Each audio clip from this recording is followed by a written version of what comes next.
Welcome in to the latest edition of Extra Time. Jules is here, as is Craig. This is such a stupid question to start. What did they say in the last? What did they say when we're getting counted out of the programme there? No stupid question. Oh, this is dreamland, but we'll do it anyway for you, Jules. Could you see Spurs going after a big name for their managerial job like Alonso or Xavi? I mean, as we mentioned on the show, I think Poch right now is the front runner. We were told yesterday and today again that is the top of the shortlist. What's interesting in this, and we mentioned it on the show as well, is I think the experiment in a way. I know it's a bit harsh on Thomas Frank to call it like that, but this is what it was, of going for a smaller name coach, if you want, from a smaller club, hasn't worked out. And then I think the next one will be, and I know before the Mourinho's and Conte's didn't work either. I'm not saying that going for a big name is the key here, but I think this is what they're going to do. But Alonso and Xavi aren't going to want to go to Spurs. They don't want to go to Spurs, do they, Jules? Yeah, but as a club, but as a club, you have to try anyway. Sure. The worst they can say is no, and then it's okay. There's no shame in you trying to get Xabi Alonso. If he says no, he says no. There's no problem. But I think if Poch doesn't come for whatever reason, I think they'd be right to go after the biggest name first and then see what they get. Yeah, you can go for it. Well, let's not forget. I mean, Xabi Alonso's. I mean, I totally agree. You try and get the best you can. The chances of them getting Alonso are very slim. And the Xavi, you know, he had a good year at Barcelona, and then he had a really bad one. And there was a lot of problems in the dressing room. That sound familiar with Tottenham? So I'm not quite sure he has the managerial experience, to be honest with you, to come in. Certainly he's an absolutely wonderful player. Yeah. But things went south very quickly at Barcelona at the end, so I'm not quite sure that would be a good fit for Tottenham, to be honest. Look, we had a lot of these. Craig, please don't talk about Barca's high line today. Maka was having a breakdown, wasn't he, when they were defending inside the opposition half, trying to hide. Well, we watched, as you know, I don't know how long we've had La Liga now. 3 or 4 years. I think longer, Craig. But certainly since Hansi Flick has come in, we have talked about it religiously every weekend. And Hansi Flick has been to press conferences even after bad performances and even after defeats and bad defending and said, no, this is what we're doing. We just need to do it better. Unfortunately, this season, they're winning the league because Real Madrid somehow are still in the title race. They're winning the league, they're still in the Champions League, they're still in all these competitions, but it's undeniable defensively, they are worse than last year. And they are taking more risks. The high lines became higher. It's now halfway line, high line. As in today in the first leg of the semi-final Copa del Rey, they were actually stood in the halfway line, trying to play offside with Atleti players who were in their own half and can't be offside. I mean, it was just bonkers. So the fact that it was 4-0 today, after 45 minutes, was some sort of amazing bemusement because it could have been 6 or 7. But even I feel even if it was 6 or 7, with next game out for Barcelona, I still think we see the same thing. I mean, the Barca fans have been a little bit in denial about, well, we're winning this and we won that. So we'll just go on with it. But I think ultimately, it might not cost them in La Liga, but I do think it'll cost them in the Champions League.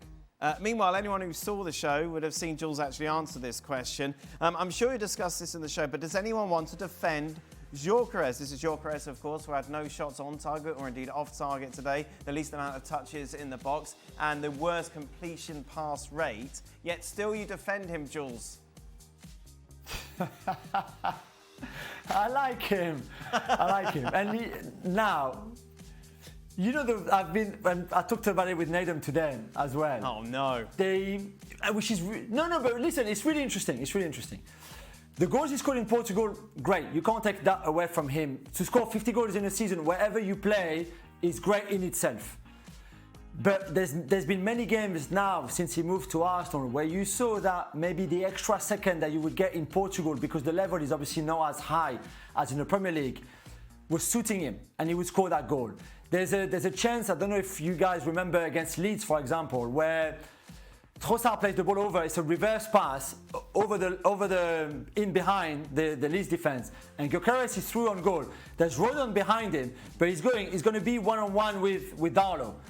But there's that extra second again that he's kind of waiting for, and by the time he's about to take the shot, Rodon has come back and I blocked the shot. In Portugal, he would have scored his goal every single time. In the Premier League, that half a second or extra second that he takes, because that's what he was used to in Portugal, so why go quicker in Portugal when you can take that extra second? In the Premier League, that doesn't cut it anymore. And unless he understands that and can change his game slightly, I'm not saying that he needs to transform into Cristiano, but just because the defenders are better here, because the goalkeepers are better. The goalkeepers will be better at saving you a shot than anything he faced in Portugal. Same with the centre-backs. And right now, he's just not there yet. He might never be, he might improve on that, but it's very obvious to see that he's still very much in like Portugal mode when he's one-on-one with the keeper or in the box, and that's just right now not good enough for the Premier League to be more prolific. Sometimes I get in Portugal mode, but it's usually the Algarve and golf. Oh, yeah. But you know, the one thing I'd say about Gyokeres, and I'm not defending him here in any way, shape or form, some of the games he may have had some chances, but it's not like he's a player who's missing a chunk of chances every game and you're saying, where's this guy that was finishing at Sporting Club? He's not, the pressure for him in the Premier League is too much. He's snatching at it.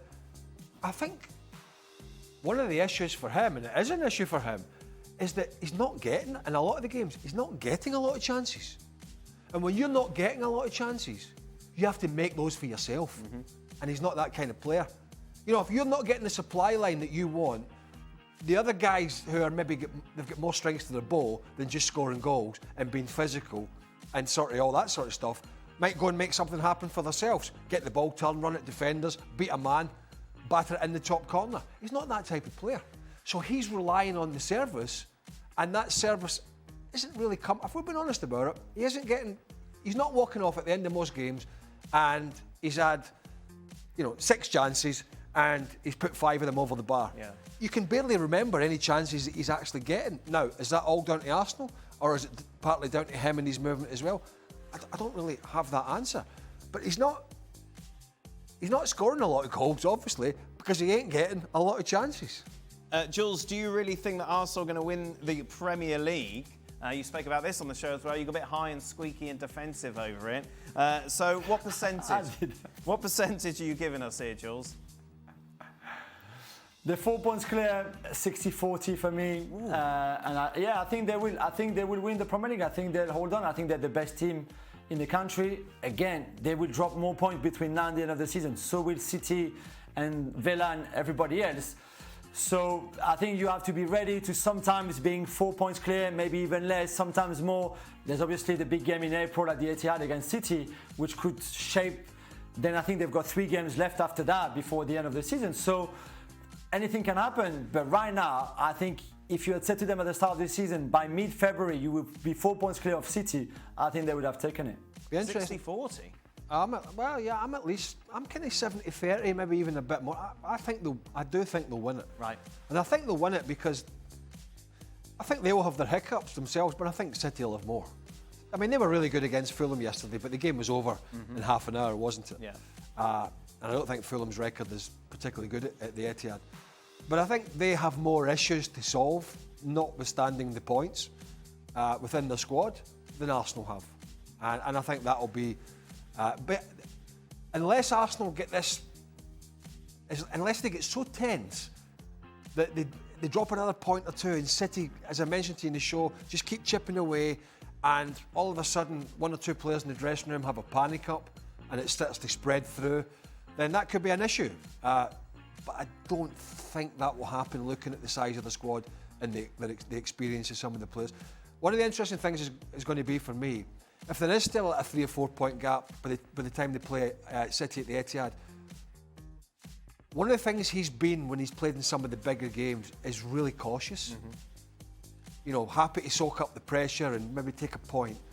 I know a point would be good in that scenario, but if it's quite tight by the time it gets to the game in Manchester, is he going to go and try and put it to bed once and for all, or is he going to go there and be a little, unsure and be more worried about getting beat than winning the game.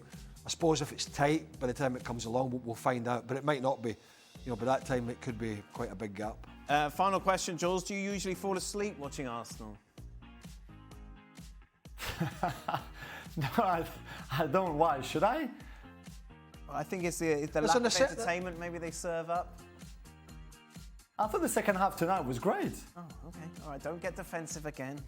That is it. That brings us to the end of the show. Craig, it's our last show together before you go on holiday. Why are you coughing? Listen, that's nobody's business. Well, you're going to be away. You're going to be away for a week. People won't know where you are. No. They'll be wondering. No. Where's Craig? Where's Mr. Sunshine in the corner? Bed. Craig is back, though, tomorrow to reflect on Hull against Chelsea. Wrexham. And, of course, Wrexham playing? Ipswich. You can see those games live I believe. on ESPN+.